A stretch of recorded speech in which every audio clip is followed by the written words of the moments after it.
శక్తి లలితా సహస్రనామ పారాయణం చిట్టినగర్ సోమేడియట్ ఎదురుగా వేయించేసి ఉన్న శ్రీ వాసవి కన్యకా పరమేశ్వరి అమ్మవారి మందిరం ఆధ్వర్యంలో 42వ శుక్రవారం శ్రీ వాగు వీరాంజనేయ లలితా పారాయణ బృందం వారిచే లలితా సహస్రనామ పారాయణం శ్రీమాన్ దివి లక్ష్మీనారాయణ ఆచార్యుల వారి పర్యవేక్షణలో అంగరంగ వైభవంగా నిర్వహించారు.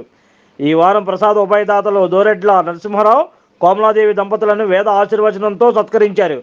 ఈ కార్యక్రమ నిర్వాహకులు వేముల శ్రీనివాసరావు, సామా వెంకట సత్యనారాయణ, కుప్పం వెంకటేశ్వరరావు, వేముల వెంకటరమణయ్య కార్యక్రమాన్ని పర్యవేక్షించారు.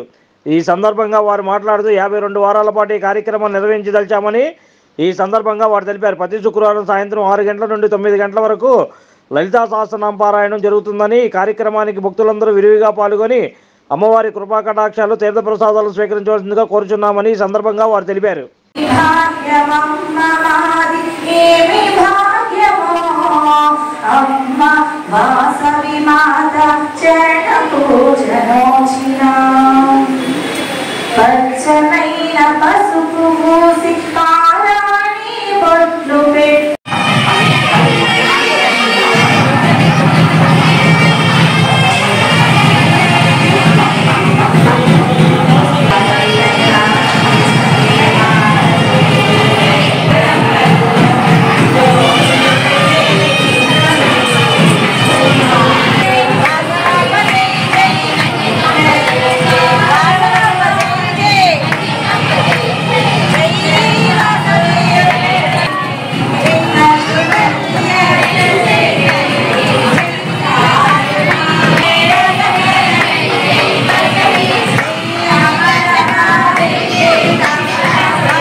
శ్రీరాఘవం దశరథాత్మజమప్రమేయం సీతాపతిం రఘుకులాన్వయరత్నదీపం ఆజానుబాహుమరవిందదళాయతాఖ్యం రామన్నిశాచర వినాశకరం నమామి.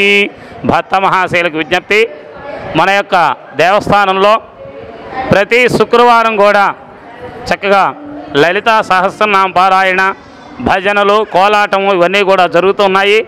ఈ కార్యక్రమాలన్నింటినీ కూడా చక్కగా వాగు వీరాంజనేయ కోలాట మహిళా మండలి అధ్యక్షురాలైనటువంటి వేముల బిందు ప్రియాంక వారి యొక్క ఆధ్వర్యంలో ఈ కార్యక్రమాలన్నీ కూడా జరుగుతున్నాయి. ఒక్కొక్క రోజు ఒక్కొక్క ప్రసాద ఉభయదాతల ద్వారా ప్రసాద వినియోగం కూడా ప్రతి వారం కూడా జరుగుతుంది. అట్లాగే ఇందులో భాగంగా ఈరోజు ప్రసాద ఉభయదాతలు దోరెట్ల నరసింహారావు గారు, ధర్మపత్ని కోమలాదేవి గారు, అట్లా వారి కొడుకులు, కోడళ్ళు, కూతురు, అల్లుళ్ళు వీరి అందరి యొక్క సహాయ సహకారాలతో చక్కగా ఈ కార్యక్రమాలు జరుగుతూ ఉన్నాయి. అట్లాగే రాబోయేటటువంటి శుక్రవారాలు ప్రసాద ఉభయదాతలకు ఎవరైనా ముందుకు రాదలిచిన వాళ్ళు చక్కగా కమిటీ వారిని సంప్రదించవలసిందిగా కోరుతున్నాం. ఈ రోజున విశేషంగా అమ్మవారి యొక్క సీతానవమి అంటే సీతామాత యొక్క జన్మదిన పురస్కారం చేసుకుని చక్కగా అమ్మవారి యొక్క విశేష పూజా కార్యక్రమాలు జరిగినాయి. రేపు వైశాఖ శుద్ధ దశమి పర్వదిన సందర్భంగా శ్రీ వాసవి మాత యొక్క పుట్టినరోజు సందర్భంగా రేపు అమ్మవారికి చక్కగా విశేష పూజా కార్యక్రమాలు, అభిషేకాలు, సాయంత్రం శోభాయాత్ర, చక్కగా పుష్పాభిషేకం మొదలైన కార్యక్రమాలన్నీ కూడా జరుగుతాయి. కాబట్టి భక్తులు రేపు కూడా విరివిగా పాల్గొని అమ్మవారిని దర్శించి తీర్థప్రసాదాలు స్వీకరించవలసిందిగా భక్తులకి మనవి చేసుకుంటున్నాం. జై వాసవి, జై జై Vasavi. Like, subscribe and press the bell icon for new updates.